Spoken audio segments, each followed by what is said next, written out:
Bonsoir à tous, bienvenue dans ce live sur les oraux du CRPE. Je me présente, je suis Anthony, responsable, de la préparation objectif CRPE et ce soir ensemble, eh bien, nous allons essayer de voir quelles sont les erreurs à éviter absolument, dans le cadre des oraux du concours puisque cette année, hein, contrairement, à l'année dernière, il y aura bien, a priori, hein, sauf changement de situation, des oraux, pour, ce CRPE donc 2021. Et donc, eh bien, le but de ce petit live qui durera environ, 1 heure, 1 heure et quart, eh bien, c'est de voir ensemble, quelles sont les erreurs qu'il ne faudra pas commettre le jour J notamment, mais aussi en amont, de ces oraux, car, eh bien, vous le savez, il n'y a pas, de notes éliminatoires, à ces épreuves orales du concours, mais, on sait qu'une note, eh bien, comprise entre 1 et 5 sera, certainement, très préjudiciable et du coup, eh bien, ne vous permettra pas d'être, admis. Donc nous verrons dans ce live, tout d'abord avant les oraux, hein, comment bien se préparer avant, eh bien, les vrais oraux. La gestion du temps, on en parlera. Les erreurs pédagogiques, à la fois pour l'oral de PSCSE, mais également pour l'oral de mise en situation professionnelle. Nous verrons comment il faut savoir aussi parfois tenir sa langue, quelle attitude vous devrez adopter face au jury. Et enfin, eh bien, nous verrons comment vous pourrez rester confiant et surtout maîtriser votre stress pour le jour J.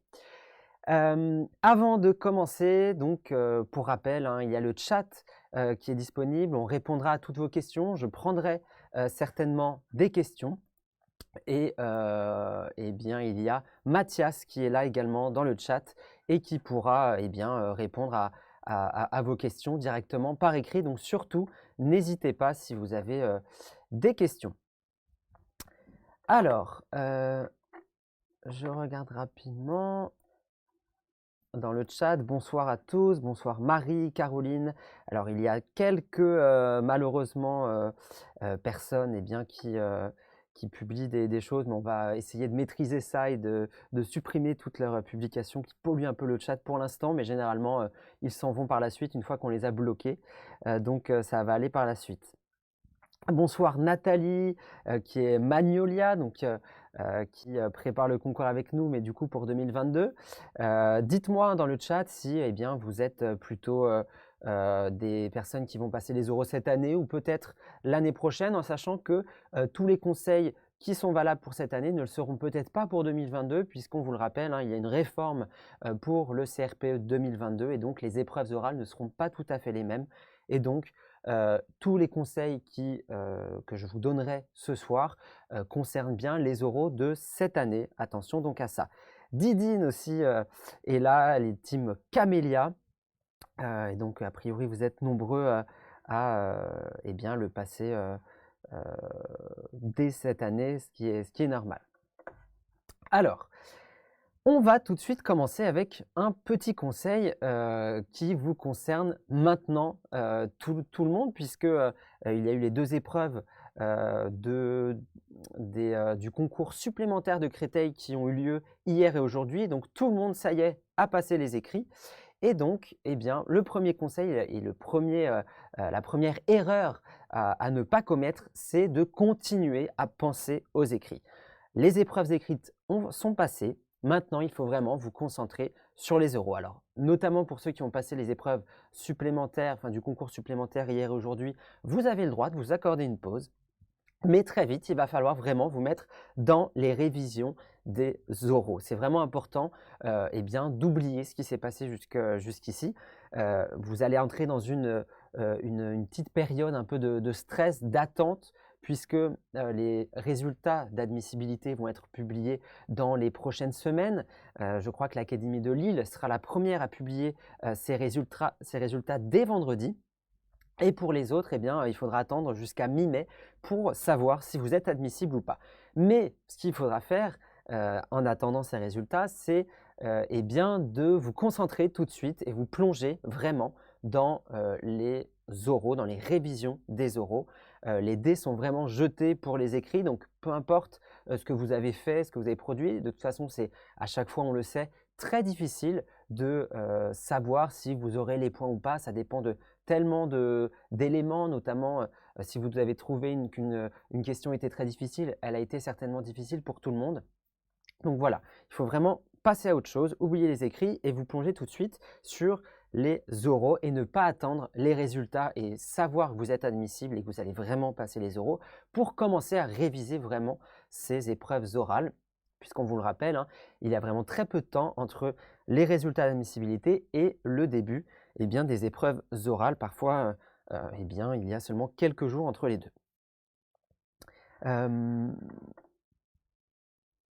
Alors, Rachel demande: «Mais par quoi commencer pour les oraux? Il y a tellement à faire qu'on ne sait pas par où commencer». Alors, c'est vrai qu'il y a beaucoup de choses à réviser. Il faut, je pense, prendre un peu tout le contenu, tous les contenus que vous avez en CSE, en EPS, ne pas oublier aussi votre dossier de mise en situation professionnelle. Essayez de faire un planning pour que vous puissiez essayer de voir et de réviser un peu tout ce qui pourra tomber ou ce sur quoi vous allez pouvoir tomber le jour J. Hop, je regarde rapidement. Voilà donc pour ce premier conseil, oubliez les écrits. Deuxième erreur à éviter absolument, c'est de perdre en organisation. Donc là, ça fait écho à la question que vient de poser Rachel. Là, vous êtes habitué à réviser depuis des mois, je pense, et vous aviez certainement trouvé un peu un rythme de travail, notamment pour réviser les épreuves écrites. Eh bien, ce qu'il va falloir faire, c'est reprendre ce rythme de travail pour continuer ces révisions. Alors, ce n'est pas évident de se replonger dans les révisions, mais c'est vraiment quelque chose que vous allez devoir faire assez rapidement. Pour cela, pour essayer de savoir quels sont et de planifier ces cycles de travail, il y a des petites choses à faire, notamment ce qu'on appelle identifier vos contraintes récurrentes, c'est-à-dire dans la semaine, si vous travaillez par exemple ou si vous avez vos enfants à garder, vous savez que vous ne pouvez pas travailler de telle heure à telle heure la semaine, et donc ça sera plutôt le week-end que vous allez vous réserver des plages horaires, des plages de travail sur lesquelles vous allez vraiment vous concentrer et avancer vraiment efficacement. Attention de ne pas faire des séances de travail trop longues. Il faudra aussi penser à alterner les matières. Si vous faites 2 semaines entières d'EPS, vous n'allez plus en pouvoir au bout de ces 2 semaines. Et donc voilà, essayez de penser à alterner à la fois votre dossier, la CSE et l'EPS. Et enfin, il est important de respecter votre rythme naturel jusqu'à ces fameuses épreuves orales, c'est-à-dire travailler régulièrement tout en accordant du temps aussi pour bien dormir, vous reposer. Je l'ai dit tout à l'heure, hein, j'espère que vous avez pu vous accorder une bonne pause après ces épreuves écrites. Pensez aussi à profiter de votre famille, à vous distraire, à ne pas être complètement dans les révisions, parce que le risque, c'est de complètement de faire un burn-out de révision et donc de ne plus pouvoir réviser ensuite et de craquer avant les épreuves orales. Conseil suivant, ce qu'il ne faudra pas faire, c'est négliger les entraînements. Alors ça, c'est vraiment un élément qu'on dit toute l'année à nos étudiants. C'est vraiment l'entraînement, c'est vraiment la clé, que ce soit pour les épreuves écrites ou les épreuves orales. C'est important de s'entraîner, puisque c'est l'entraînement qui va vous permettre notamment de travailler pendant 3 heures, par exemple, de préparation. J'aimerais avoir le document de modération, s'il te plaît. Donc c'est important de respecter ce temps de préparation, de également voir ce que ça fait de parler pendant 10 minutes, notamment pendant la partie exposée et ensuite vous entraîner comme ça à vraiment en condition de l'examen. Alors pour vous entraîner, plusieurs possibilités. La première, tout simplement, ça sera de profiter des sujets de Nice. Vous le savez peut-être pas, mais eh bien, à Nice, et donc vous retrouverez les liens sur, sur le site de l'Académie de Nice. Ils publient tous les ans tous les sujets qui vont tomber en CSE et en EPS. Et donc il faut vous dire que vous allez avoir ce genre de sujet également le jour J, même si vous êtes dans une autre académie. Et donc vous pouvez tout à fait essayer de vous entraîner pour savoir quel type de sujet vous pourrez avoir le jour J. Autre chose, donc j'en ai parlé rapidement, c'est vraiment de respecter le temps des épreuves, le temps réel, et donc de faire comme si vous étiez le jour J. Donc prendre 3 heures de préparation, comme le jour J pour la CSE et le PS, le faire en une seule fois, il ne s'agit pas de faire 1 heure puis 2 heures le lendemain, et essayer de le faire aussi sans les fiches, parce que c'est toujours plus facile quand vous avez les fiches d'aller regarder, mais le jour J, vous serez seul face à vos feuilles de brouillon et à vos sujets, et donc il faut aussi savoir s'entraîner seul vraiment, sans aide extérieure. Et enfin, il va falloir essayer d'analyser et de faire un travail, ce qu'on appelle un travail de remédiation. Donc si vous travaillez seul, c'est vrai que ce n'est pas toujours évident d'analyser votre propre prestation, mais vraiment, on vous conseille de vous entraîner et de vous filmer ces entraînements. Ça sera toujours toujours très formateur de regarder ces prestations orales et bien de voir par exemple des tics de langage que vous pouvez peut-être avoir, et vous pouvez également essayer de la montrer à des proches qui pourront vous donner des conseils par rapport à votre prestation orale. Donc c'est tout ce qui est communication non verbale, la façon dont vous vous exprimez. Ce sont plein de petites choses qui peuvent faire la différence aussi le jour J. On y reviendra plus tard sur tout ce qui est nos communications non verbales, la posture à avoir et l'attitude qu'il faut avoir aussi face au jury.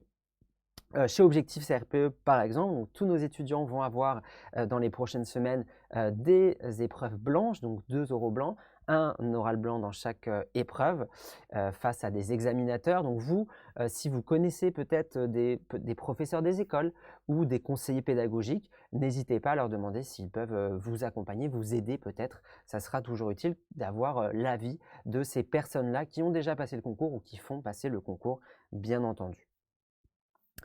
Il peut être intéressant également d'observer, alors cette année, à cause de la Covid, ce n'est plus possible d'assister à des épreuves orales dans les académies, mais vous pouvez peut-être essayer de trouver sur Internet ou autre des simulations orales pour voir aussi ce que ça donne le jour J. Alors, je regarde si vous avez des questions.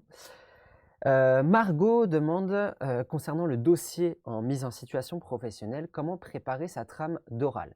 Alors, je vais y revenir, Margot, par rapport à la mise en situation professionnelle. Donc, on y reviendra. Leslie, proposez-vous des simulations? Alors non, Leslie, malheureusement, on ne propose pas d'accompagnement pour les oraux.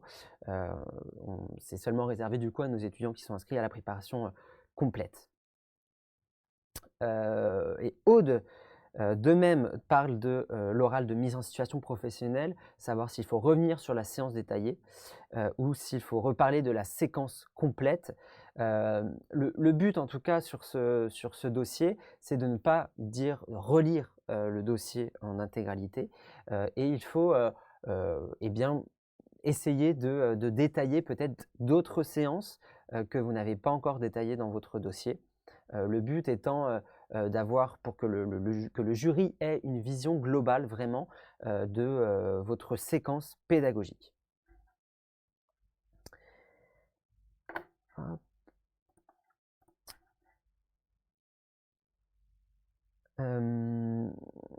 Voilà pour les questions, je regarde rapidement. Safia demande, le PS rapporte-t-il plus de points que la CSE? Et non, le PS est sur 40 points, tandis que la CSE est sur 60 points.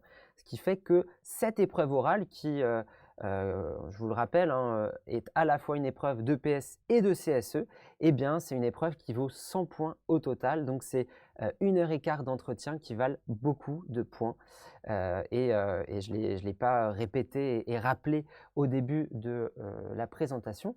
Mais les épreuves orales, il faut bien que vous ayez en tête que c'est 2/3 des points de la note finale, de la note totale que vous aurez. Donc, c'est vraiment eh bien, un gros morceau. Et donc, il faudra eh bien, ne pas négliger tout simplement ces épreuves orales. Donc, petit rappel, EPS, c'est 40 points. Donc, pour l'épreuve de EPS CSE, vous allez commencer par l'EPS avec 10 minutes d'entretien, pardon, 10 minutes d'exposé, puis 20 minutes d'entretien. Et ensuite, vous allez enchaîner avec la CSE avec 15 minutes d'exposé, puis 30 minutes d'entretien, donc ce qui fait bien 1 heure et quart. Et pour la mise en situation professionnelle, eh bien, vous aurez 20 minutes d'exposé, puis 40 minutes d'entretien, soit un oral de 1 heure au total. Et cette épreuve-là, cette épreuve orale, est sur 60 points. On passe maintenant à la gestion du temps. Car pour le PSCSE, ce que je n'ai pas précisé dans le timing, c'est que vous aurez auparavant 3 heures de préparation. Alors 3 heures, ça peut paraître beaucoup et en fait, vous allez voir que ça va passer très vite. Et donc, ce qu'il faudra éviter vraiment, c'est de se laisser, eh bien, que la préparation passe, je vous le dis, hein, je vous le répète, la préparation passe vraiment très vite et donc il ne faudra pas se faire prendre par le temps. Il faut que, c'est pour ça que les entraînements, j'en ai déjà parlé, sont vraiment importants, que vous essayez de voir en traitant des sujets de PS et de CSE grâce à ces 3 heures de préparation, voir combien de temps vous devez accorder à la préparation du sujet de PS et combien de temps vous devez accorder à la préparation du sujet de CSE. Et c'est en vous entraînant que vous allez pouvoir, eh bien, en fonction vraiment de vos habitudes et de la difficulté aussi des sujets le jour J. Si vous voyez le jour J qu'en EPS, c'est sur une APSA que vous ne maîtrisez pas beaucoup, eh bien, il faudra peut-être que vous passiez 1 heure et demie, la moitié du temps, sur la préparation de ce sujet. Au contraire, si c'est un sujet de CSE, vous voyez que c'est des documents assez longs, que vous savez pas trop, vous ne connaissez pas trop la source des documents, par exemple en CSE, eh bien, vous allez vous dire que vous allez peut-être passer 1 heure 45 sur la CSE et qu'1 heure et quart sur l'EPS. C'est aussi à vous de voir le jour J et à vous de voir aussi en fonction de vos habitudes et en fonction de si vous préférez entre guillemets l'EPS ou la CSE. En tout cas, il faudra bien respecter ce temps-là, c'est-à-dire ne pas, si vous commencez à préparer le sujet d'EPS, ne pas trop déborder. Si vous vous êtes dit « Ok, je commence par l'EPS, au bout de 1 heure et demie, grand maximum, je passe à la CSE ». Il faudra vraiment vous y tenir pour ne pas bâcler une des deux épreuves. Parce que le risque, c'est qu'au bout de 2 heures, vous dites « mince, j'ai pas commencé la CSE » et que vous ayez qu'1 heure pour préparer l'exposé de CSE. Ça serait quand même dommage. Et vous pouvez être sûr que sur les deux, il y en aura au moins peut-être une des notes qui sera quand même très inférieure. La répartition classique, entre guillemets, c'est 1 heure et quart pour le PS, 1 heure 45 pour la CSE, puisque la CSE, hein, je vous rappelle, c'est un dossier de 5 pages qui vous attend avec généralement 3 à 4 documents. Et donc, eh bien, le temps de lire, d'analyser, d'étudier ces documents qui sont vraiment importants pour l'oral de CSE. Donc, il faut vraiment que vous alliez chercher des informations, que vous utilisiez tout ce qu'il y aura dans ces documents. Donc, c'est pour ça que ça peut prendre un peu plus de temps, mais beaucoup de personnes vont privilégier de faire 1 heure 30 sur le PS, 1 heure 30 sur la CSE, parce que le PS aussi, ce n'est pas toujours évident voilà, d'imaginer des séances pédagogiques, par exemple. Alex demande en 40 minutes sur quoi peuvent porter les questions concernant l'épreuve de mise en situation professionnelle. Eh bien, c'est vrai que 40 minutes, ça peut paraître long, mais vous allez voir que ça va passer très vite également, ne vous inquiétez pas. Et vous verrez aussi que le jury va avoir plein de questions à poser. Ils poseront des questions à la fois sur l'exposé que vous aurez fait de votre dossier, Donc il y aura plein de questions certainement à vous poser sur la séquence que vous aurez proposée, sur certaines des séances peut-être. Ils pourront également vous poser des questions sur le domaine que vous aurez choisi, sur le sujet plus précisément que vous aurez choisi, puisque on vous rappelle également que vous devez maîtriser quand même les connaissances du sujet que vous avez choisi. Donc si vous ne maîtrisez pas encore tout à fait tous ces sujets-là, eh bien c'est l'occasion peut-être, là, la préparation aux oraux, eh bien d'aller réviser tout ça.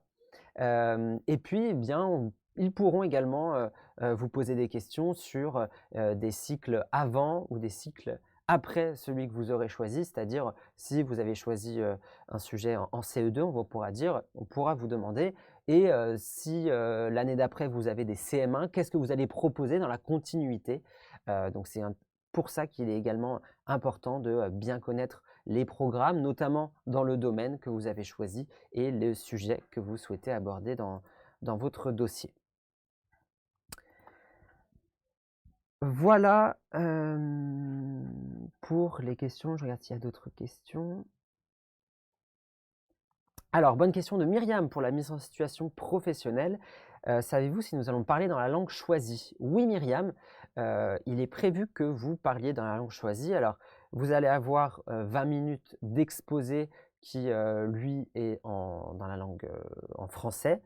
Mais pendant l'entretien, vous allez avoir eh bien, certaines questions qui pourront vous être posées dans la langue choisie. Donc, il y aura une partie de l'entretien où il y aura des échanges dans la langue choisie. Donc, c'est pour ça qu'il faut aussi peut-être pour ceux qui ont choisi LVE dans une des 4 langues du domaine LVE, eh bien peut-être réviser un peu, profiter des derniers jours et dernières semaines de révision pour réviser un peu, notamment dans le domaine de la pédagogie. Autre question, et après je passe à une autre erreur à éviter. Coralie, pour le dossier de mise en situation professionnelle, si on a mis un lien YouTube avec une vidéo de toi du coup qui chante, ai-je le droit de mettre la vidéo où on voit mon visage, ou devons-nous garder l'anonymat en mettant un écran noir par exemple? Coralie, je pense que tu peux te mettre toi. C'est plutôt si tu mets des enfants par exemple dans une vidéo, faut éviter, mais si c'est toi qui te mets en scène entre guillemets, je pense qu'il y aura pas de souci de ce côté-là. Et du coup, je réponds à une dernière question d'Emeline. Comment faire si on n'a pas pu tester sa séquence pour la mise en situation professionnelle? Pas de panique, Emeline, hein, vous êtes nombreux à ne pas avoir fait de stage en classe. Ce n'est pas grave. Le but, c'est quand même d'avoir pu analyser vraiment à fond la séquence que vous allez proposer. Peut-être, si vous connaissez des professeurs des écoles, essayez de leur proposer eh bien, la séquence que vous avez mis dans votre dossier, pour que lui, il puisse commencer à vous poser des questions, et il aura certainement déjà une vision de ce qu'il est possible ou pas de faire dans une classe. Parce que c'est vrai que si vous n'avez pas eu l'occasion de mettre en place une séance vraiment dans une classe, eh bien, vous n'allez pas avoir tout en tête, c'est-à-dire certaines questions d'élèves, le fait que certains élèves vont ne pas savoir faire certaines choses, ou quand vous faites souvent des séances en petits groupes, qu'est-ce que tout le reste de la classe fait pendant ce temps-là? Voilà, c'est plein de petites questions pratiques qu'il faut vraiment vous poser pour eh bien, que vous ayez les réponses le jour J, parce que le jury ira certainement chercher ces points-là sur votre dossier. On passe maintenant à la gestion du temps, mais à la gestion du temps par rapport à votre exposé. Attention également à ça. Pour rappel, hein, je l'ai dit tout à l'heure, l'EPS, c'est 10 minutes seulement d'exposé, donc c'est très rapide. Il faut ne pas dépasser, parce que le jury vous coupera au bout de 10 minutes. Il vous laissera peut-être une minute en plus, mais très rapidement, il vous coupe, et c'est quand même dommage si vous êtes à la moitié de votre exposé, que ce soit en EPS, en CSE également, hein. L'exposé, c'est 15 minutes. Et en mise en situation professionnelle, lorsque vous allez eh bien, exposer votre dossier, c'est 20 minutes, pas une minute de plus. Donc faites attention à ça. Et encore une fois, eh bien, pour travailler ça, eh bien, c'est les entraînements que vous devrez faire. Donc essayez de vous entraîner, notamment sur votre dossier, hein, c'est le plus facile. Vous avez ici un extrait des rapports de jury. Je vais mettre tout au long de ma présentation des extraits de rapports de jury parce que vous verrez qu'il y a vraiment plein de conseils donnés aux futurs candidats. Donc si vous n'avez jamais regardé des rapports de jury, allez-y, vraiment, ils sont disponibles. Si vous tapez rapport de jury CRPE dans un moteur de recherche, vous allez très facilement tomber sur les rapports de jury.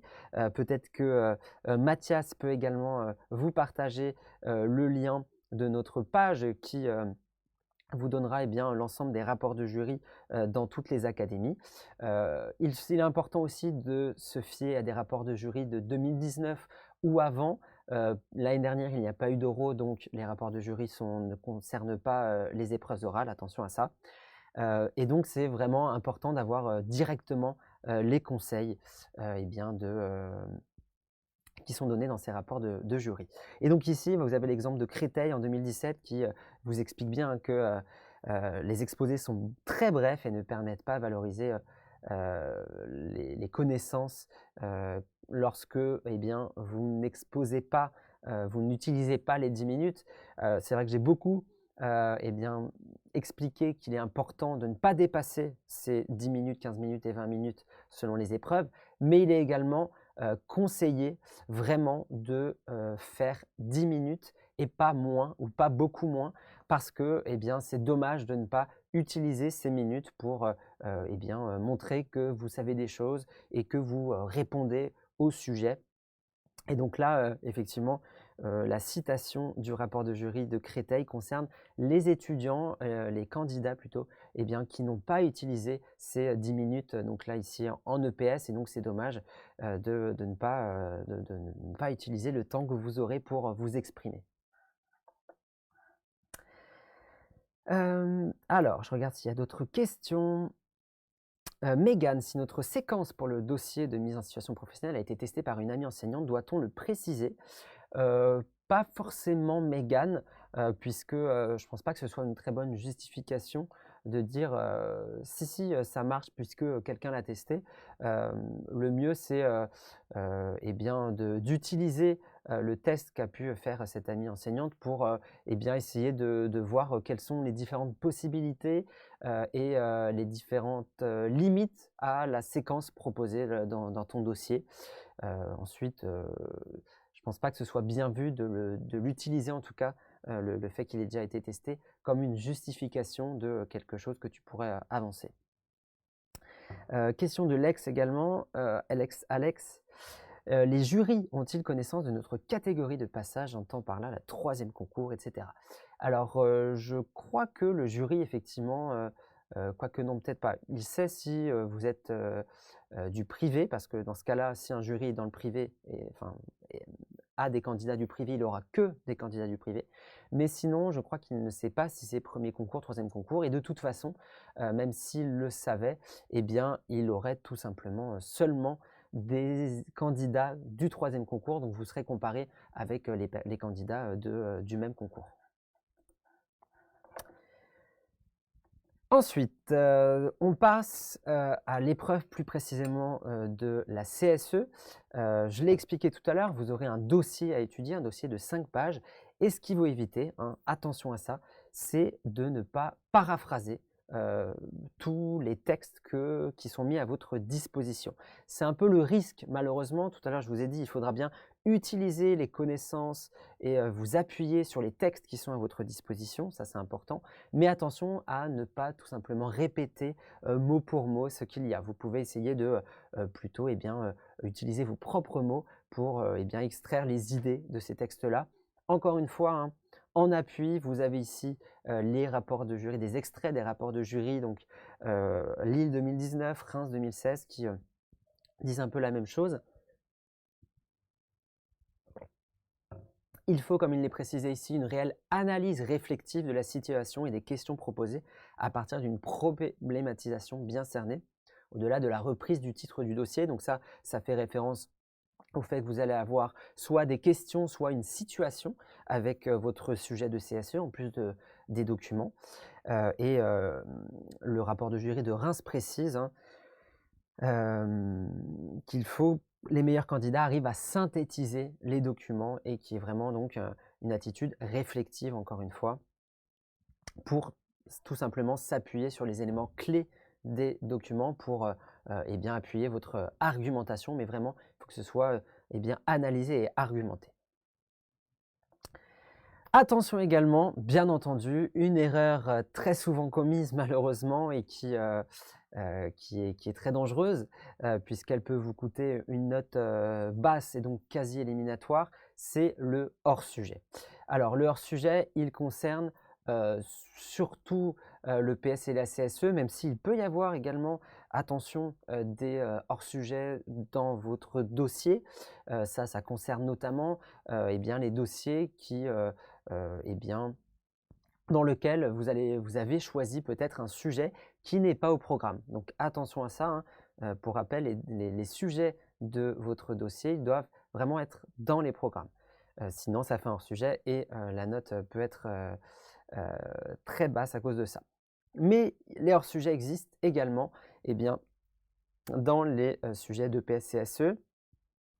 Il faudra donc bien faire attention et analyser vraiment précisément la consigne. Donc quand vous allez recevoir les sujets, faites un peu comme vous avez peut-être dû faire pour les épreuves écrites. Vous prenez un stabilo et vraiment vous surlignez les mots importants qui sont présents dans les sujets, que ce soit le sujet de PS ou de CSE, pour eh bien, ne pas rater quelque chose. Ici, vous avez des précisions qui sortent du rapport de jury de 2019, donc à Bordeaux. Voilà, c'est des exemples de prestations qui, j'imagine, ont eu des notes assez basses ou dans lesquelles les candidats n'ont pas pris en compte ou quasiment pas les problèmes spécifiques qui sont posés par le sujet. Donc, c'est le cas, ça peut être le cas en EPS, mais aussi en CSE. Le plaquage de connaissances sans réel effort de construction de situation d'apprentissage, ça aussi c'est le risque. Attention, vous avez certainement appris eh bien, des situations d'apprentissage sur certaines APSA, mais il faudra bien faire attention le jour J de ne pas répliquer exactement ces situations d'apprentissage sans eh bien, les mettre en fonction vraiment du sujet que vous aurez.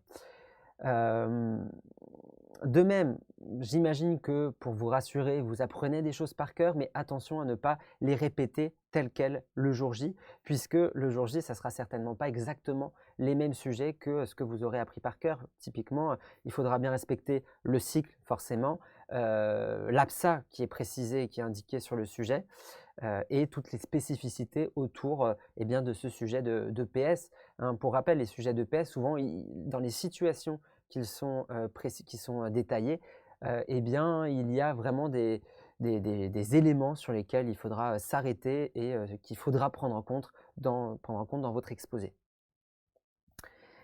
Et enfin, bien entendu, répondre donc bien à la question. Si on vous demande de développer une séance, il faudra faire seulement une séance. Si on vous demande de développer une séquence, il faudra dans ce cas-là eh bien, prévoir peut-être plusieurs séances sur plusieurs semaines. Bien faire attention, on l'a dit, au cycle, à la classe qui est donnée, etc., etc., etc. Je regarde rapidement s'il y a des questions avant de passer eh bien, à un autre point auquel il faudra faire attention. Je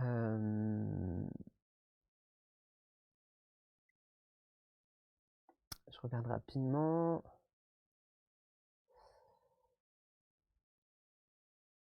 Alors, il y a beaucoup de questions, je crois, dans le chat sur est-ce qu'on peut présenter notre mise en situation professionnelle, donc faire un exposé par un PowerPoint.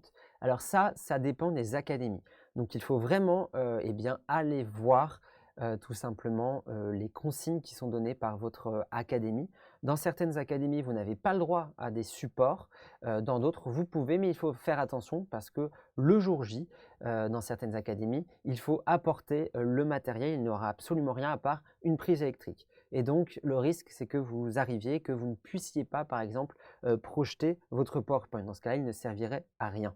Donc, attention à ça. Allez voir les consignes. Vous pouvez retrouver certainement les consignes sur Cyclades, dans vos documents Cyclades, ou alors vous pouvez essayer de voir ça sur le site de vos académies. Euh, Allez voir aussi les rapports de jury. Vous aurez certainement des petites consignes ou des conseils par rapport à ce qui est autorisé ou pas et si c'est bien vu ou pas forcément d'utiliser telle ou telle chose pour votre présentation de votre dossier.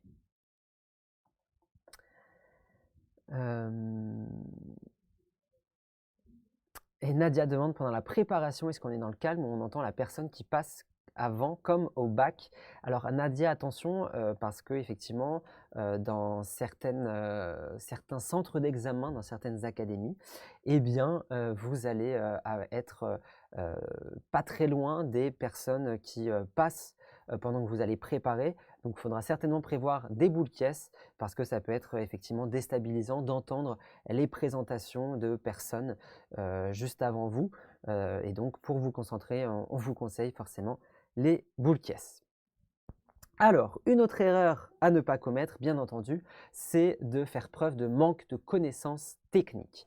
Je m'explique. Eh bien, c'est tout simplement bien savoir et bien connaître tout ce que vous allez pouvoir aborder à l'oral. Alors, c'est facile à dire comme ça. En CSE, en EPS, il y a beaucoup de choses à savoir, on le sait. En CSE, il y a beaucoup de thèmes à aborder. En EPS, voilà, les APSA, etc. C'est vraiment beaucoup de connaissances à acquérir. Ici, je vous ai mis le cas du dossier de mise en situation professionnelle. Ça, c'est peut-être eh bien, l'épreuve orale que vous allez pouvoir le mieux préparer parce que contrairement à l'EPS ou la CSE, là, c'est quelque chose d'un peu plus cadré. Vous savez sur quoi vous allez avancer. Donc, il faudra bien maîtriser votre sujet, vraiment. Donc, profitez des prochaines semaines pour bien vérifier que vous avez des connaissances solides sur le sujet que vous aurez choisi, connaissance du domaine et au-delà du sujet que vous aurez choisi. Si vous avez choisi Louis XIV en histoire, il s'agira aussi de connaître quel roi il y a après Louis XIV, quel roi il y a avant, et de pouvoir le situer aussi dans l'histoire de France. Et bien entendu, la connaissance des programmes, car comme je vous l'ai dit tout à l'heure, eh bien, lors de la partie entretien, il est possible que le jury vous pose des questions sur eh bien, des niveaux supérieurs ou inférieurs par rapport à celui que vous aurez choisi. Et donc, vous aurez eh bien, à proposer peut-être des séances ou développer des choses par rapport à des classes que vous n'aurez peut-être pas traitées directement dans votre dossier. Donc, attention vraiment à ça. Pour ce qui concerne l'oral de PS et de CSE, du côté de, je l'ai dit, hein, il y a beaucoup de connaissances à avoir, certes, mais il y a vraiment des incontournables. En EPS, il faut avoir des connaissances générales sur notamment le développement de l'enfant, j'y reviendrai juste après, les connaissances spécifiques aux 4 APSA de votre académie, hein, je vous rappelle, il y a 4 APSA qui ont été choisis par votre académie, et donc votre sujet pourra tomber sur une de ces 4 APSA. Et puis, ben voilà, plein de petites choses, hein, notamment les aspects réglementaires et sécuritaires. C'est vraiment primordial lors de ces oraux de ne pas dire de grosses bêtises. Si à la piscine, vous prenez un groupe et que eh bien, c'est des élèves qui ne savent pas nager, voilà, il y a vraiment tout un aspect sécuritaire qu'il faut mettre en place, surtout en EPS, également en CSE, hein, forcément. Et ça, c'est vraiment des points, des éléments importants qu'il faut prendre en compte parce que, eh bien, sinon le jury va sanctionner très sévèrement si vous dites une énormité notamment pendant votre oral. Pour la CSE, de même, il y a vraiment les grands thèmes, les connaissances thématiques à avoir. Les grands thèmes, c'est la laïcité, tout ce qui est besoins éducatifs particuliers, l'évaluation aussi, ça revient, c'est des thèmes voilà, qui reviennent aussi très souvent. Allez voir encore une fois les sujets de Nice en CSE notamment, et vous verrez eh bien, qu'il y a énormément de sujets, bien entendu, qui peuvent tomber, mais vous voyez qu'à chaque fois, eh bien, c'est des thèmes qui reviennent, hein, les valeurs de la République, etc. J'y reviendrai aussi juste après. Et bien entendu, les textes officiels. Vous aurez peut-être parmi les documents présents dans le dossier de CSE eh bien, des textes officiels, mais il faut savoir les connaître, les situer et les utiliser aussi. Voilà, ça fait partie de toutes ces connaissances vraiment à maîtriser. Il vous reste encore quelques semaines eh bien, pour travailler tout ça. Pour ce qui est des rapports du jury, hein, je continue de m'appuyer sur ces rapports de jury. Le rapport de jury à Lille en 2019 précisait les compétences professionnelles du référentiel, la référence au socle commun des connaissances, de compétences et de culture, doit être convoquée vraiment dans les propos des candidats pour traiter le dossier et soutenir les positions et les choix. Vraiment, c'est quelque chose que vous devez maîtriser, sur lequel vous devez vous appuyer ensuite pendant votre oral. Et de même, en EPS, le rapport de jury de Bordeaux précisait en 2019 que malheureusement certains candidats proposaient des activités trop ambitieuses, trop éloignées des capacités motrices et cognitives des élèves. On donne à chaque fois l'exemple. Hervé, notre professeur de PS, donne l'exemple de voilà, vous êtes avec une classe de moyenne section, vous n'allez pas les faire courir pendant 20 minutes. Ce n'est pas possible. Et donc, il faut vraiment tenir compte de ça. Et il précise également, quand c'est grave, il le précise, des situations qui ne ménagent pas assez temps d'activité ou ne sont pas de nature à garantir leur sécurité. Vraiment, ça sera un point très important et ça peut vous coûter très cher puisque, je le répète, il y a beaucoup de points en jeu sur les oraux et le jury n'aura aucun remords si vous dites quelque chose d'une énormité et que vous ne faites pas attention à la sécurité de l'enfant, des élèves que vous aurez. Le risque, c'est que vous aurez une note parfois entre 0 et 5. Alors, il n'y a pas de note éliminatoire à proprement parler, mais une note inférieure à 5 sur 40 ou 60 points, ça fait très mal au total et donc il y a des risques pour que vous ne soyez pas admis par la suite. J'en ai parlé juste avant. Attention également, la méconnaissance de la loi ou des valeurs de la République, en CSE notamment. Vraiment, les conseils que les personnes avec qui on travaille, toute l'année, je côtoie des personnes, nos professeurs ou des intervenants qui font passer des oraux tous les ans au vrai concours. Et les conseils qu'ils nous donnent, c'est vraiment attention par rapport à ça. En cas d'hésitation, le garde-fou, c'est vraiment la loi. Il faut se fier à la loi. Le premier devoir de l'enseignant, pour rappel, c'est aussi de protéger l'enfant et les élèves. Donc ça, c'est tout ce qui est l'aspect sécuritaire. Il faut toujours, si vous oubliez quelque chose, c'est pas grave, s'appuyer sur son bon sens. Vraiment, c'est aussi ça qui pourra vous coûter une note très basse, c'est quand vous allez tout simplement essayer de vous rappeler d'un élément et que vous n'allez pas réfléchir. Typiquement, j'en ai parlé tout à l'heure sur le fait de courir 20 minutes. Si vous ne savez plus si c'est les CM1 ou les CE1 pour 20 minutes de course longue, réfléchissez, CE1 quel âge ont les étudiants, ont les élèves, CM1 quel âge ils ont, et essayez de faire appel à votre bon sens et à vous dire que effectivement en petite section, en moyenne section, c'est trop difficile pour un élève de courir 10 minutes. En revanche, en CM1, ça paraît plus plausible. Il faudra aussi forcément s'appuyer sur les valeurs de la République, c'est important, c'est vraiment la base de l'éducation nationale. Et éviter vraiment les phrases telles que « mais je l'ai vu faire dans une école ». C'est pour ça tout à l'heure, je l'ai précisé quand il y avait une question sur la mise en situation professionnelle pour dire « ah mais je sais, je connais un professeur qui a testé, ça marche très bien ». Attention à ça, surtout s'il s'agit, comme je l'ai ici, d'un sujet contraire au règlement. Par exemple, « ah mais moi, mes enfants, ils sont dans une école, tous les soirs, ils ont des devoirs, donc il faut mettre des devoirs ». Attention à ça, il faut vraiment se fier aux règlements, aux lois qui existent et donc vous devez a priori connaître. Donc il faudra maîtriser tous ces sujets-là. Je repars sur les quelques questions que j'ai. Elsa, doit-on détailler toutes les séances dans le dossier écrit ou une seule suffit? Alors Elsa, ça dépend un peu, je crois. Ça va dépendre du jury et de tes séances aussi. Certains préconisent de faire une seule séance, d'autres préconisent d'en faire une ou deux. Mais je crois qu'il faut éviter en tout cas de faire toutes les séances de la séquence. Il faut que tu puisses préciser dans ton dossier où tu veux en venir avec ta séquence pédagogique et ensuite préciser peut-être une ou deux séances en fonction aussi de la place que tu auras dans ton dossier puisque, pour rappel, il doit faire 10 pages maximum. Pauline, faut-il présenter à l'oral de mise en situation professionnelle une séance différente de celle détaillée à l'écrit? Oui, Pauline, ça peut être effectivement une bonne chose, à la fois parce que ça évitera de faire vraiment un copier-coller de ce qui a écrit dans ton dossier et juste de lire ton dossier.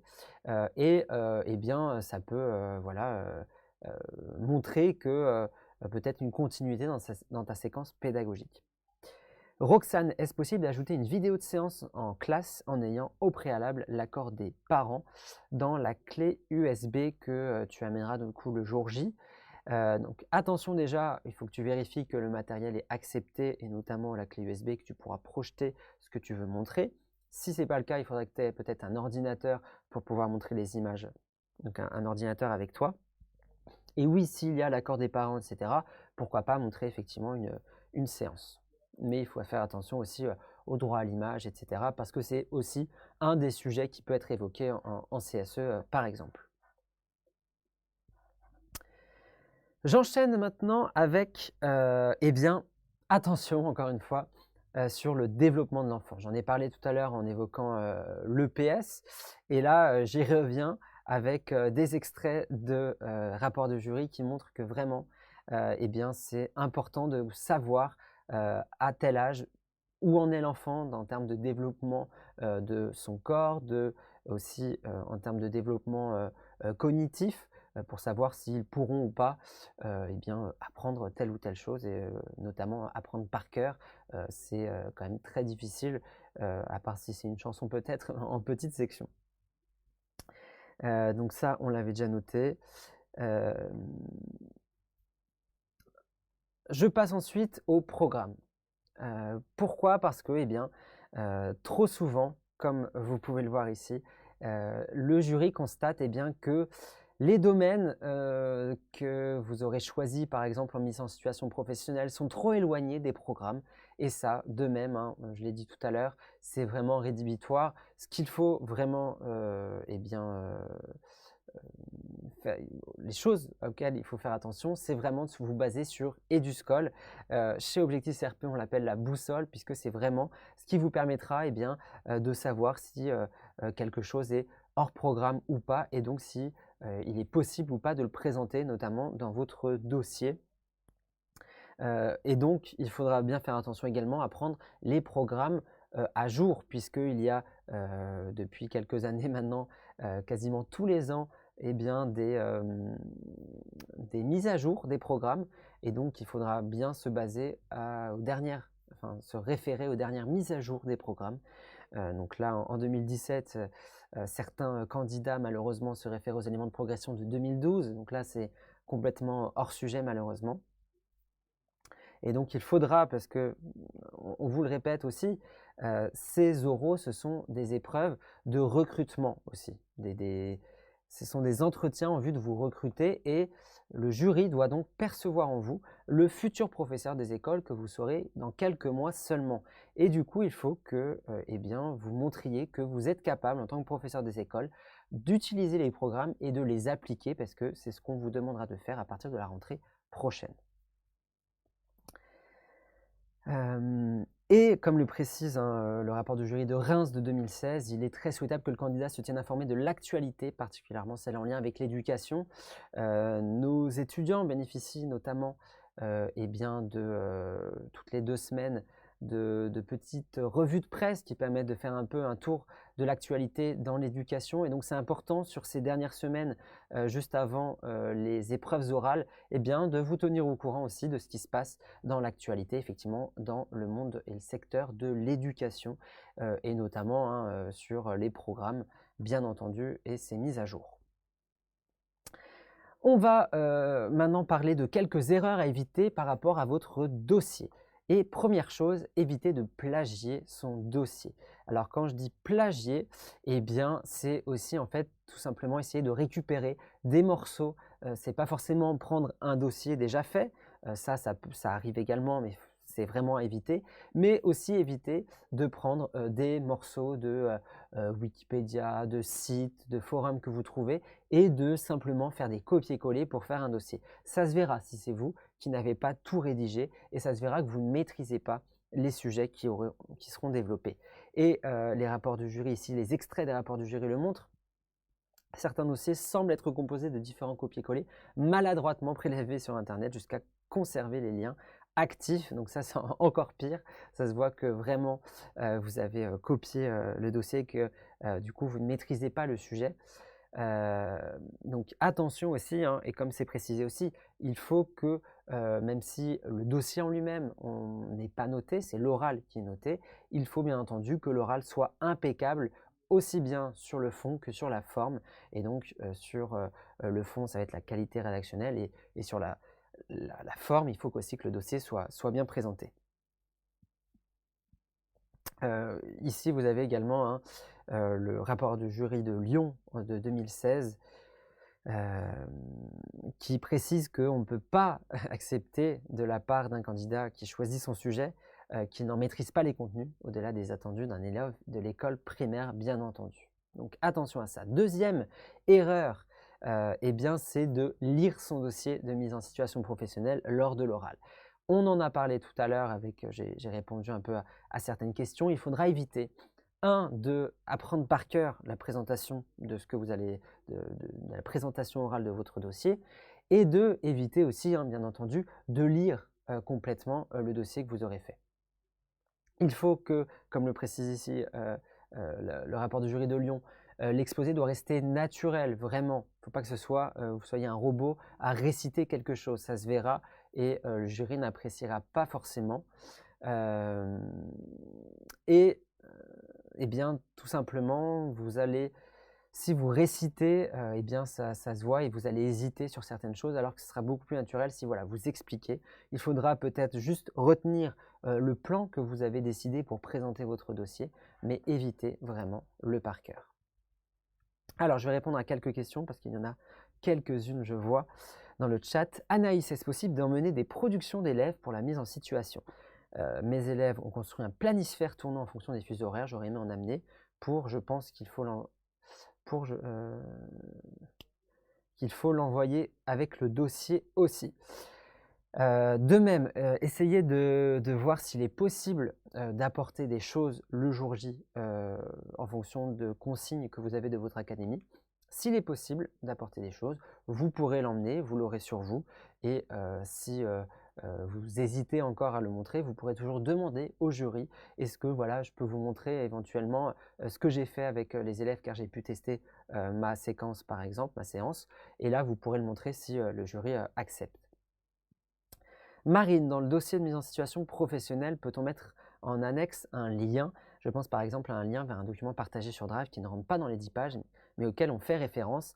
Alors oui, Marine, il est possible dans les annexes de mettre une sorte de bibliographie, et je pense que là, le fait que ce soit un lien vers un document sur lequel tu fais référence et que tu as peut-être utilisé, ça fait partie d'une bibliographie, donc tu peux effectivement, je pense, en annexe mettre voilà, comme une bibliographie avec différents liens.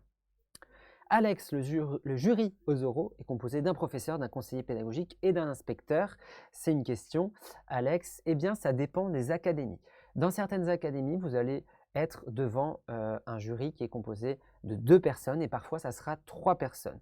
Et dans la composition de ce jury, eh bien, vous aurez effectivement très souvent des conseillers pédagogiques, des inspecteurs également. Et après, dans certaines académies, effectivement, ils vont faire appel à des professeurs du secondaire. Donc, si vous êtes dans un domaine, si vous avez choisi l'histoire comme domaine par exemple, ils pourront faire appel à un professeur en histoire. Mais ça ne concerne pas toutes les académies.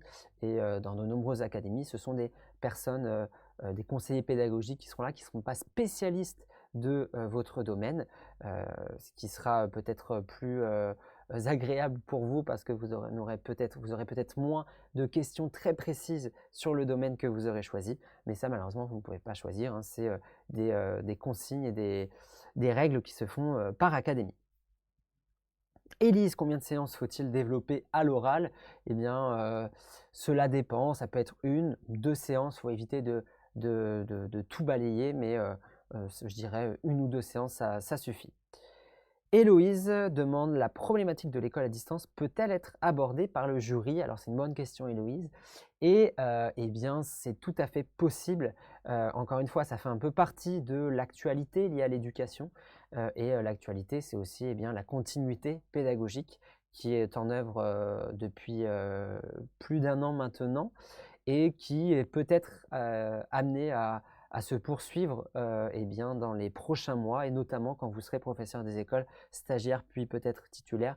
Donc c'est tout à fait des questions qui pourront être posées effectivement le jour J, à la fois en EPS, en CSE et en mise en situation professionnelle. Alors en EPS, ça ne sera pas forcément l'école à distance, quoique il est possible aussi que vous ayez des séances d'EPS à préparer et à proposer peut-être à distance, c'est possible. Mais en EPS, ça pourrait être aussi comment faire en cas en situation sanitaire compliquée, on va dire. Il y a par exemple des sports sans contact qui sont mis en place dans les écoles.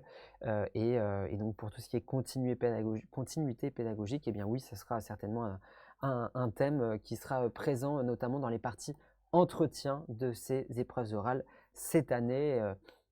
Et d'ailleurs, notre professeur de CSE a fait un cours sur la continuité pédagogique la semaine dernière parce que, effectivement, ça fait partie de l'actualité.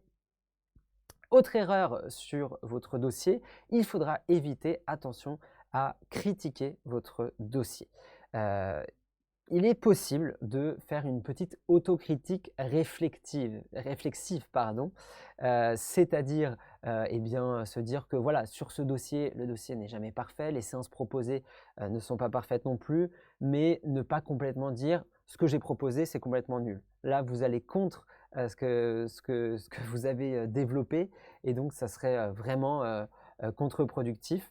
Et attention aussi à ça, il faudra éviter de terminer votre exposé, par exemple, sur un point négatif, parce que le jury reste souvent sur sa dernière impression.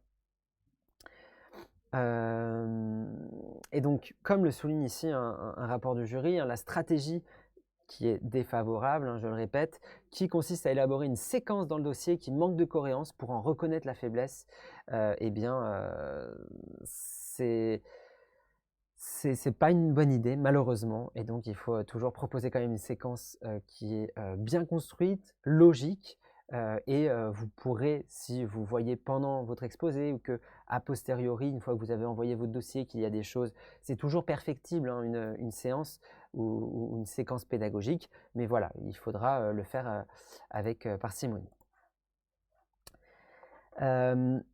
Autre erreur, c'est parler de ce qu'on ne connaît pas. Et ça, malheureusement, ça arrive assez souvent.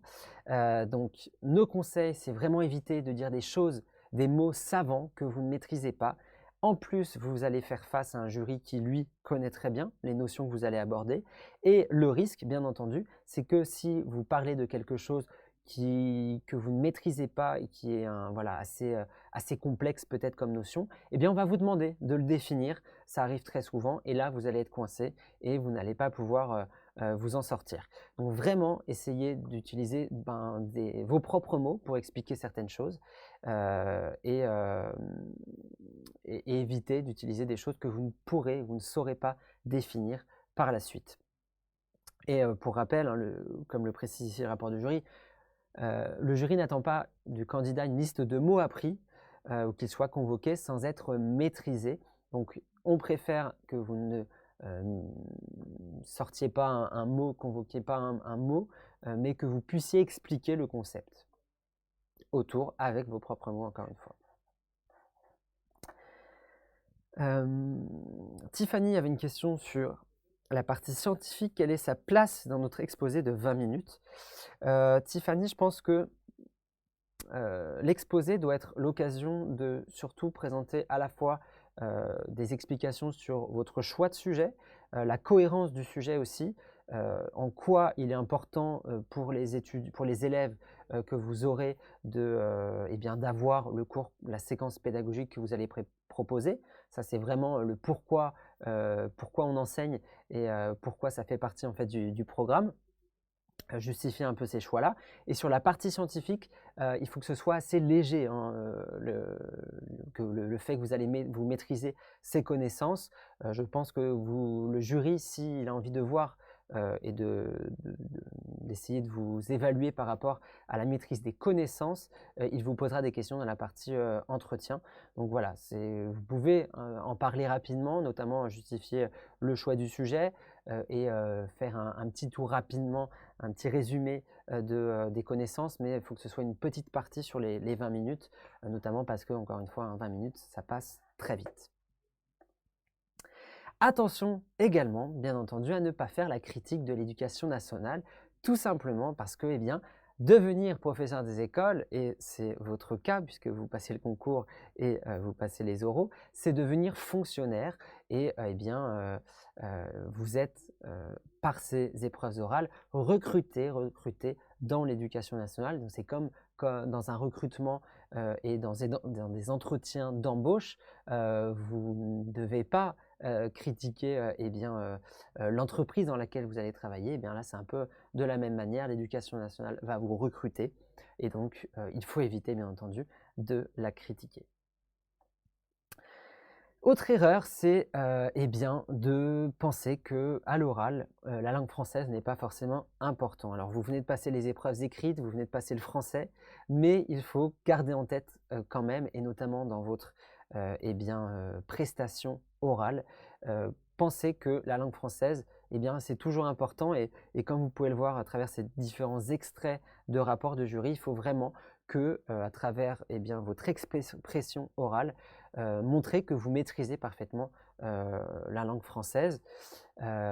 Attention à bien utiliser, ne pas utiliser des mots familiers, comme eh bien, le précise ici le rapport du jury, un langage quotidien inadapté à leur futur métier, parce qu'encore une fois, c'est un recrutement. Dans quelques mois, vous serez professeur des écoles stagiaires devant une classe avec des élèves, devant des parents également, et donc, eh bien, il faut que vous montriez que vous savez vous exprimer.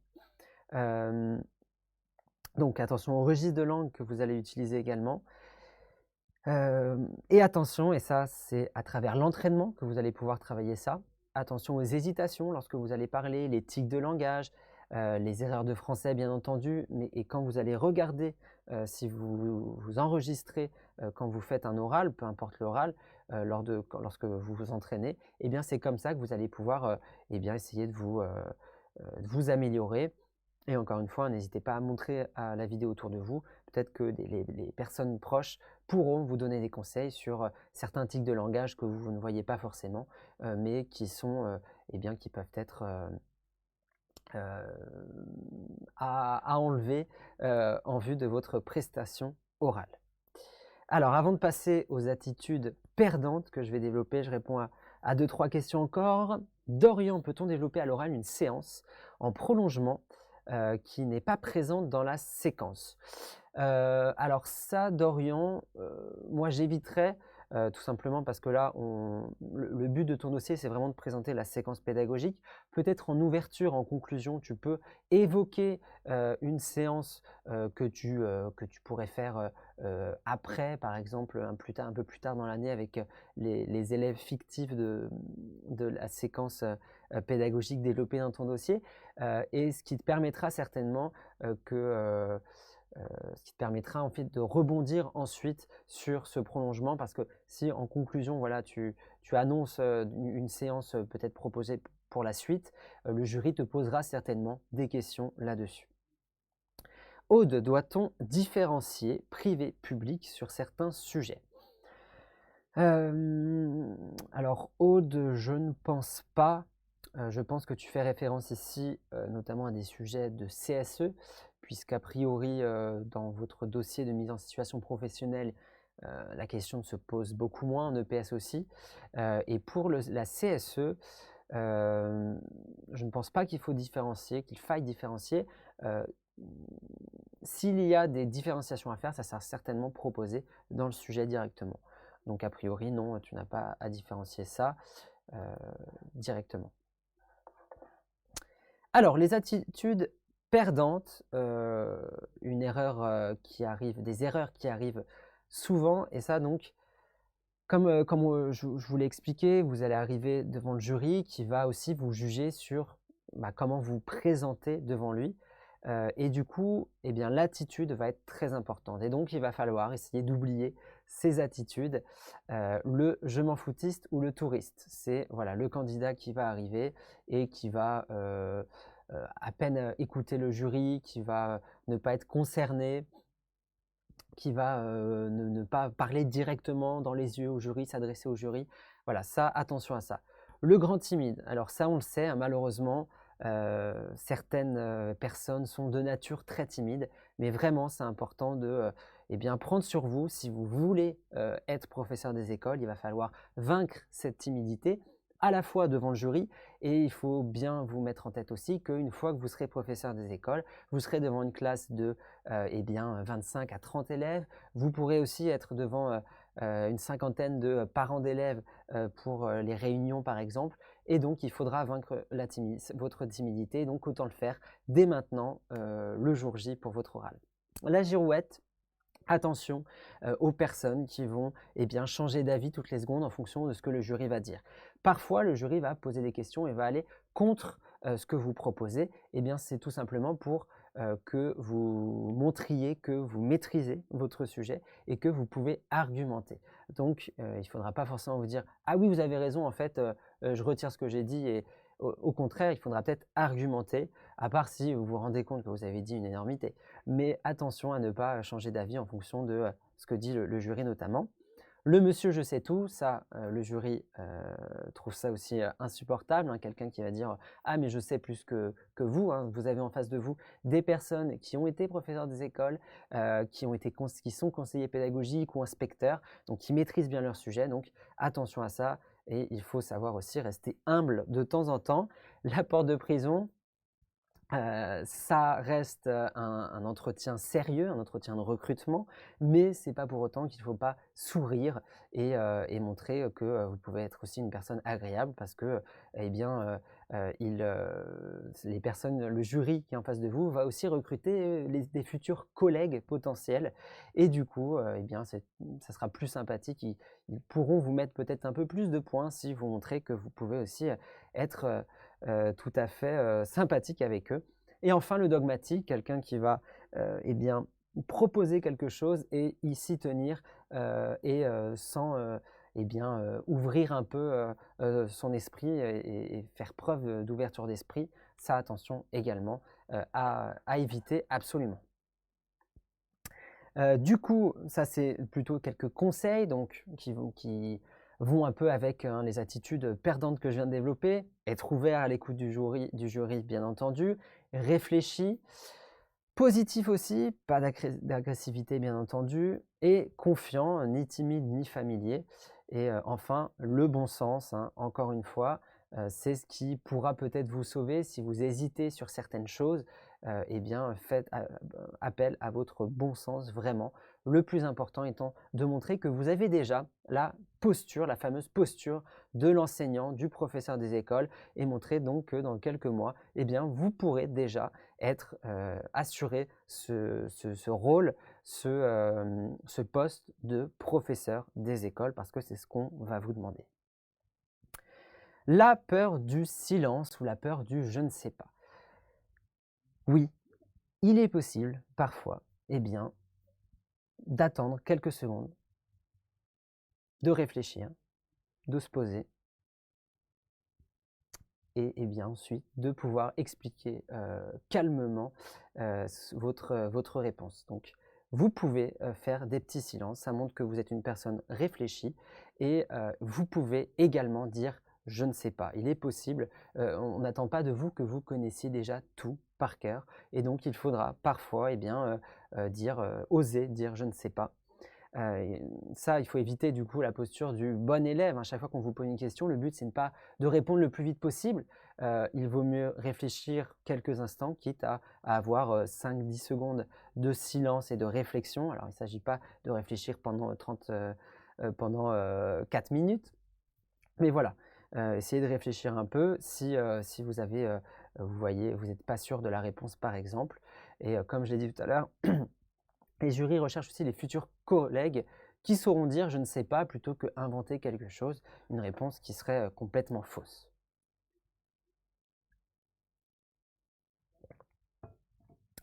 Elsa avait une question également sur son dossier. Doit-on connaître les programmes de tous les cycles de la discipline du dossier ou juste les AFC de notre cycle suffit? Elsa, il faut connaître quand même les programmes des cycles, des autres cycles parce qu'on peut vous poser des questions dessus. Après, vous n'avez pas à connaître par cœur tous les programmes, bien entendu, mais au moins connaître certains éléments de ce qu'il y a dans les autres cycles pour ce qui concerne le domaine que vous avez choisi et plus précisément votre sujet.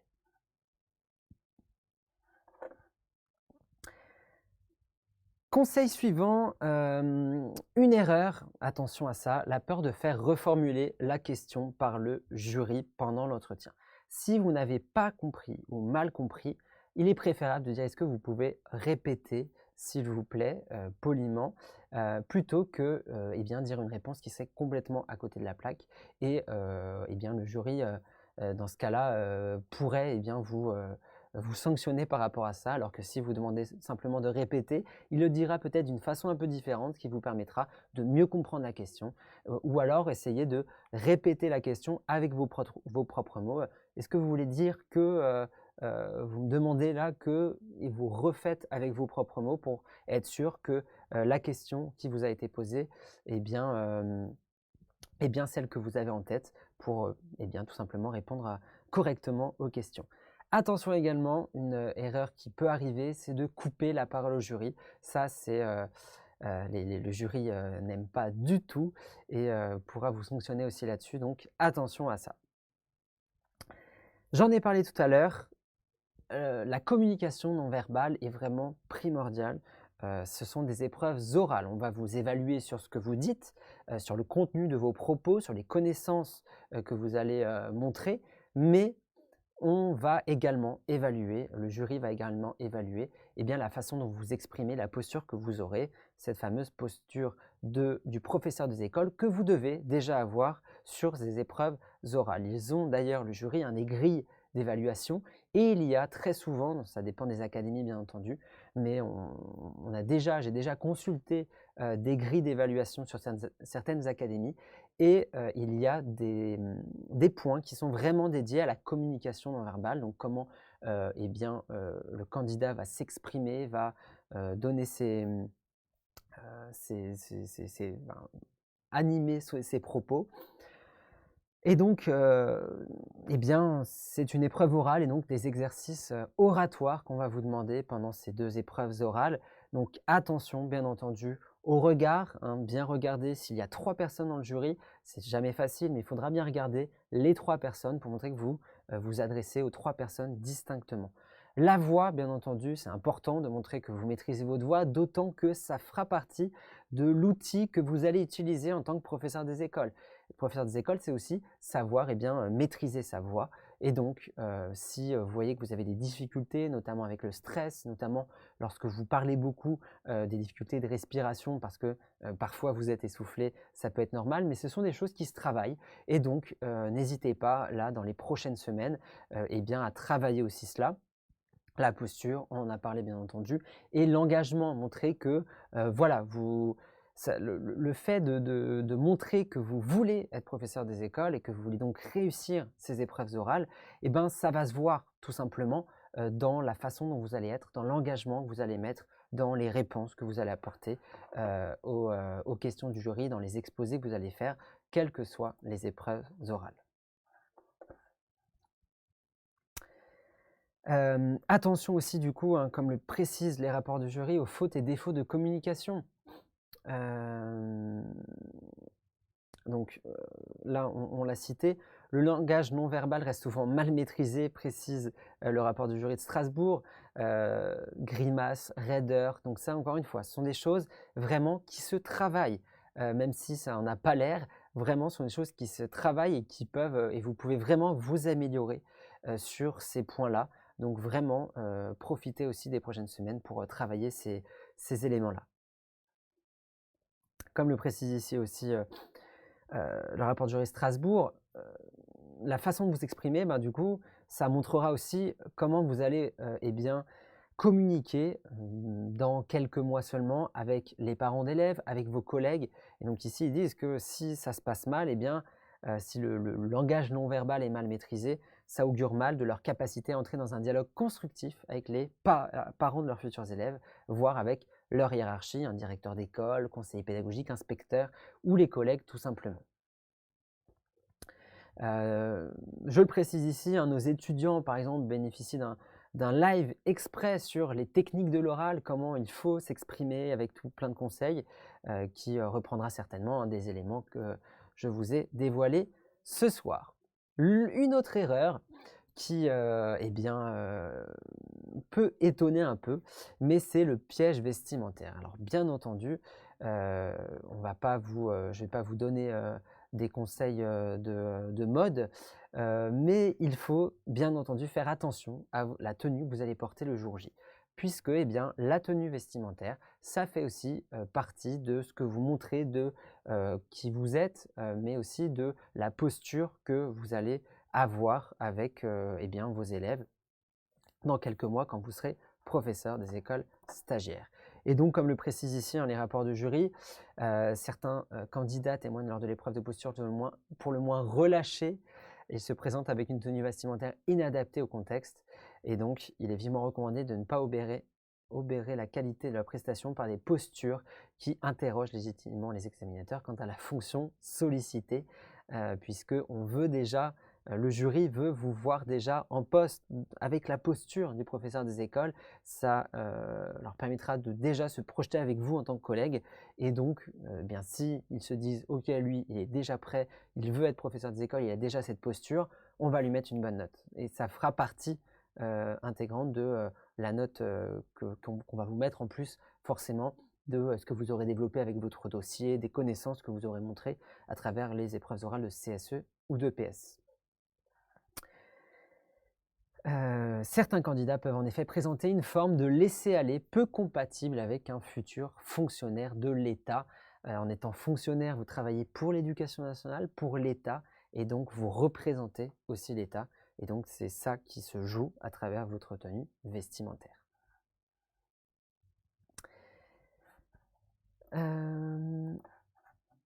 Je continue. Attention, les erreurs à ne pas commettre, c'est ne pas mettre en avant aussi son expérience. Alors, on en a parlé tout à l'heure rapidement. Il y a des expériences qui sont à valoriser parce que ça va montrer que sur certains sujets, par exemple, vous maîtrisez certaines choses. Donc, des expériences telles que des stages que vous auriez faits, donc peut-être la mise en place de séances ou séquences pédagogiques de votre dossier. Donc ça, quand c'est on va dire, logique dans le déroulé de votre entretien en mise en situation professionnelle, vous pourrez l'amener. Et il y a d'autres expériences également. Les personnes qui sont assistants d'éducation, auxiliaires de vie scolaire, donc ça c'est des personnes qui travaillent aussi avec des élèves toute l'année, vous pourrez montrer que vous maîtrisez certaines choses grâce à ça. Attention cependant à ne pas confondre expérience professionnelle avec de l'éducation, avec une expérience plus personnelle, puisque ce qu'on appelle le syndrome de la maman ou le syndrome du parent, c'est le fait que pendant l'entretien et pendant les épreuves orales, vous allez parler sans cesse de vos enfants ou de votre maîtresse, enfin de la maîtresse de vos enfants plutôt. Ça, c'est vraiment un point important, hein, les personnes qui travaillent avec nous, qui nous disent que tous les ans, ils ont des personnes qui vont dire « Ah mais moi, mon enfant, il est en maternelle et avec lui, je fais ça et ça se passe très bien ». Là, vous montrez que vous n'êtes pas du tout dans la posture professionnelle de l'enseignant, puisque vous êtes encore dans votre vie familiale et personnelle. Donc vraiment, ça, c'est à proscrire. De même, « Ah mais la maîtresse de mes enfants, elle fait comme ça marche très bien », à éviter absolument. Il faut que vous montriez que vous êtes déjà dans la posture professionnelle, vous, en fiant seulement aux valeurs de la République, aux lois, aux règlements qui existent et que vous devez le plus possible, bien entendu, maîtriser. J'ai bientôt terminé la présentation. Quelques derniers conseils.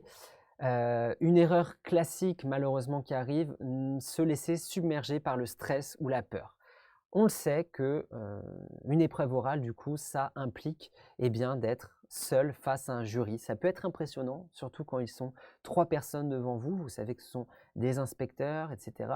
Mais il faut bien que vous, déjà, vous ayez en tête que ces personnes-là, elles sont là pour vous recruter. Elles ne sont pas là pour vous humilier ou pour essayer de vous piéger. Elles essaient simplement de vous évaluer, de voir si vous pouvez déjà avoir cette posture de l'enseignant. Et aussi, bien entendu, essayer de voir si vous avez des connaissances, mais a priori, si vous avez bien révisé et bien travaillé toute l'année, vous aurez ces connaissances. Et encore une fois, si vous ne savez pas certaines choses, ce n'est pas grave. Il est impossible de tout connaître sur tout. Plus vous connaissez de choses, mieux c'est, mais voilà, il faut essayer de pousser le curseur au maximum pour connaître le maximum de choses. Pour ce qui est du stress, on le sait, il est plus ou moins facile de maîtriser son stress en fonction des personnes. Alors il y a plein de techniques qui peuvent exister. Je vous laisse trouver une façon de faire, de la méditation ou autre, qui pourra vraiment vous permettre d'être pendant votre oral vous-même et d'avoir aussi toute votre tête, parce que souvent le stress, ça fait perdre ses moyens. Vous permettre au maximum de vous exprimer et d'exprimer tout votre potentiel, montrer que vous avez déjà cette posture de l'enseignant. Bien entendu, encore une fois, le jury comprend le stress du candidat, il sait que voilà, il y a des personnes qui maîtrisent plus ou moins le stress, mais il faut montrer que vous arrivez aussi à surmonter cette situation en contrôlant vos émotions, parce que à la rentrée prochaine, encore une fois, on se projette dans les quelques mois qui viennent. Si vous êtes professeur des écoles stagiaires et que vous montrez que vous ne savez pas maîtriser votre stress, on va se dire, on ne peut pas la mettre avec des élèves ou avec des parents si vous êtes trop stressé, parce que vous allez perdre vos moyens, etc. Donc il faut vraiment réussir d'ici vos oraux, maîtriser votre stress. Puisque, comme on l'a dit, ça va permettre de voir si votre capacité future à coopérer avec des équipes, des parents d'élèves et à aussi vous présenter face à vos élèves. La dévalorisation de soi, évitez absolument, bien entendu, il faut mettre avant plutôt ses qualités et proscrire les phrases telles que « Oh, mais là je raconte n'importe quoi » ou « J'ai pas eu le temps de préparer l'épreuve, de finir » ou « Je suis nul ». Là, c'est le pire possible. Au contraire, il faut essayer de présenter au maximum le côté positif des choses, de ce que vous montrez, et essayer d'éviter absolument de vous dévaloriser. Ça va aussi forcément avec la confiance en vous. Et donc, il faut éviter de montrer que vous manquez de confiance. Il faut, comme on le dit souvent chez Objectif CRPE, croire en sa bonne étoile. Si vous êtes allé jusque-là, c'est que vous souhaitez vraiment devenir professeur d'école, que c'est un projet qui vous tient à cœur. Et ça, vous devez aussi le montrer en montrant cette confiance que vous avez. Et c'est grâce à ça que vous pourrez aussi réussir. Je vais citer peut-être l'exemple d'une étudiante qui a fait preuve vraiment d'un grand courage et d'abnégation, puisque elle a réussi le concours au bout de la 9e tentative l'année dernière. C'était Cindy, elle était inscrite chez nous, et au bout de la 9e tentative, elle a réussi. Et donc, c'est peut-être facile et de dire que si on veut, on peut, mais vraiment sur ce concours, il faut aussi croire en soi et montrer que vous avez confiance en vous pour que le jury aussi aille dans votre sens et puisse tout simplement vous mettre une bonne note, des points que vous irez chercher qui vous permettront d'accrocher cette admission et d'avoir ce fameux concours. Voilà pour la présentation. Je vais répondre encore à quelques questions. N'hésitez pas encore, hein, dans le chat si vous avez d'autres questions. Annelise demande si l'on vient d'une autre académie, cela peut-il nous porter préjudice? Donc ça, je suppose, Annelise, que tu habites dans une autre académie et que tu te présentes dans une académie, mais que tu n'habites pas dans celle-ci. Ça ne peut pas être préjudiciable tout simplement parce que le jury ne saura pas que tu viens d'une autre académie. Il n'a pas votre adresse personnelle, votre adresse postale. Et du coup, tu seras comme les autres candidats. Et il n'y a pas de préjudice par rapport à ça. Et donc ça répond aussi un peu à la question de Mégane. Le jury connaît-il notre situation familiale et personnelle? Non, Mégane, ils ne connaissent absolument rien de vous. Je ne suis même pas sûr qu'ils connaissent votre nom ou prénom. Et donc, pas de préjudice possible par rapport à ça également. Fanny demande, pouvez-nous tomber sur un sujet vidéo en EPS? Alors les sujets vidéo d'EPS concernent uniquement les académies de Lille et de Grenoble. Donc si vous n'êtes pas dans une de ces deux académies, vous aurez un sujet écrit pour l'EPS.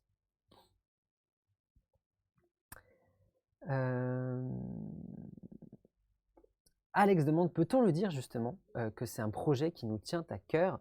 Oui, vous pouvez peut-être le glisser à un moment donné, même si à aucun moment dans les épreuves orales actuelles, on vous demande de justifier le fait que vous postulez pour être professeur des écoles.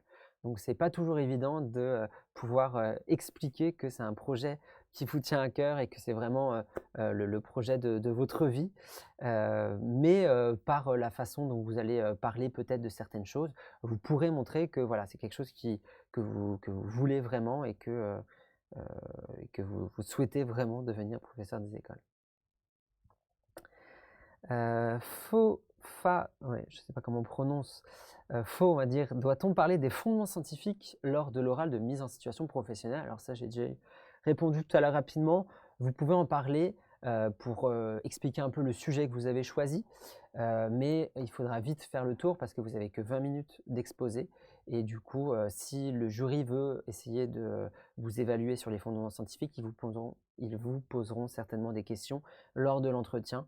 Mais du coup, il faut passer assez rapidement sur le sujet de votre dossier. Simplement l'expliquer, expliquer votre choix, expliquer comment il s'inscrit dans le programme, le but, pourquoi vous faites apprendre ça, pourquoi vous avez développé ces séances pédagogiques avec ces élèves, dans quel but exactement, mais y passer assez rapidement.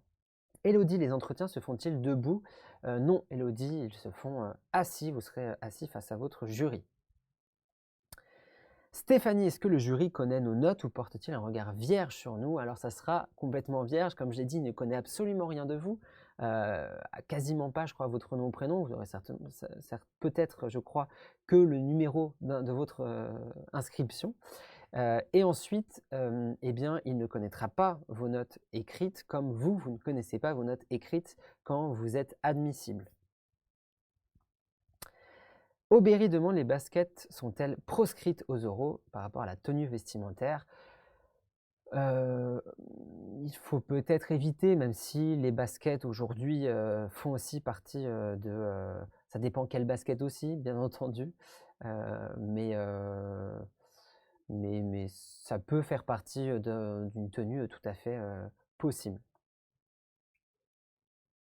Peut-être demander autour de vous qu'est-ce qu'ils pensent de votre tenue le jour J si vous hésitez. Mathilde, peut-on montrer nos appréciations de conseillers pédagogiques au jury? Non, a priori, il n'y a pas de moment où vous allez pouvoir présenter au jury des recommandations ou autres. Valentine, peut-on parler de son expérience de contractuel? Oui, si, de même, si pendant ton argumentation, tu as la possibilité de glisser que, par exemple, pour ton dossier, que je suis moi-même contractuel, j'ai déjà testé cette séance et j'ai pu voir que telle ou telle chose. Voilà, tu peux glisser effectivement dans l'entretien. Bonne question de Maroua, doit-on garder notre masque pour l'entretien? Il me semble que oui, je crois, faut à vérifier, hein, sur les consignes par rapport à la situation sanitaire actuelle, mais c'est possible que, vous deviez porter votre masque, donc attention à ça. Également, peut-être qu'il faudra vous entraîner à parler avec un masque parce que c'est pas toujours, évident. Alexandra, l'accent du sud est-ce que l'accent du sud peut poser problème? A priori non, Alexandra.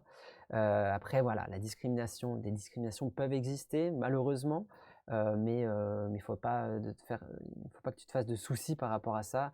Ça peut pas être discriminant, si, tu es, clair et que tu parles, français, un bon français. Hem Et Mora, du coup, la tenue vestimentaire, est-ce qu'effectivement, un tailleur comme pour un entretien d'embauche classique, pourquoi pas? Ça montrera aussi votre sérieux, et sinon, une tenue habillée comme tous les jours, mais pourquoi pas effectivement vous mettre un peu au-dessus, on va dire, de ce que vous pouvez faire tous les jours, pourquoi pas un tailleur effectivement.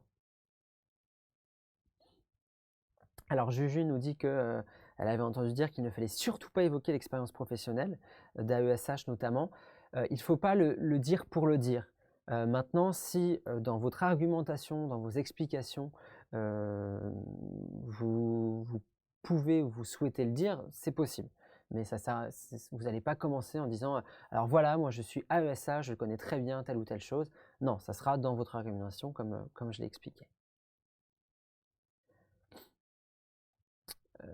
Yo demande dans le cadre des 10 minutes de présentation s'il est mal vu de ne pas utiliser les 10 minutes. Comment doit-on structurer le contenu de ce temps? Alors ça, je ne pourrais pas te dire exactement. Le but, c'est d'avoir quand même une introduction, un développement, une conclusion.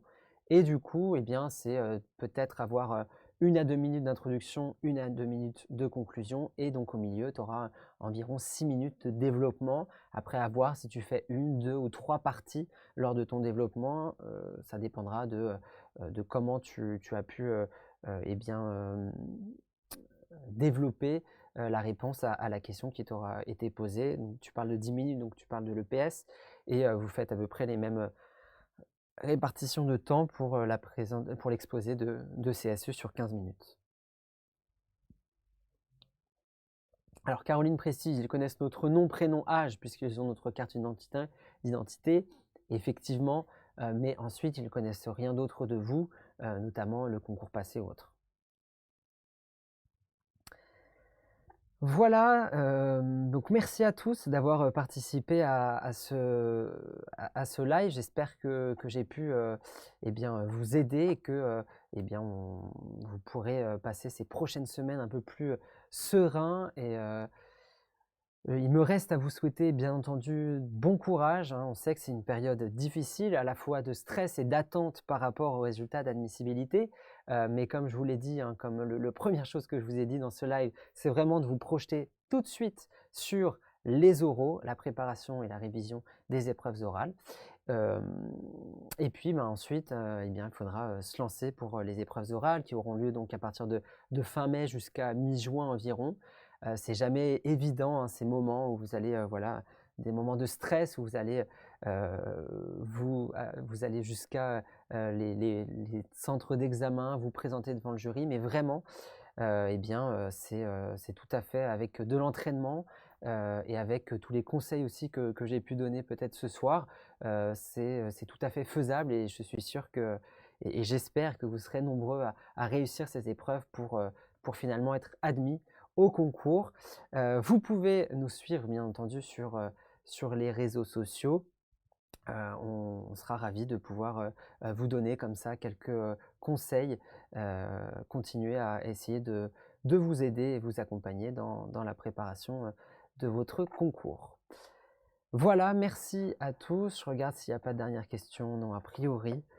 Merci à vous, bonne soirée et donc bon courage pour cette période avant les épreuves orales.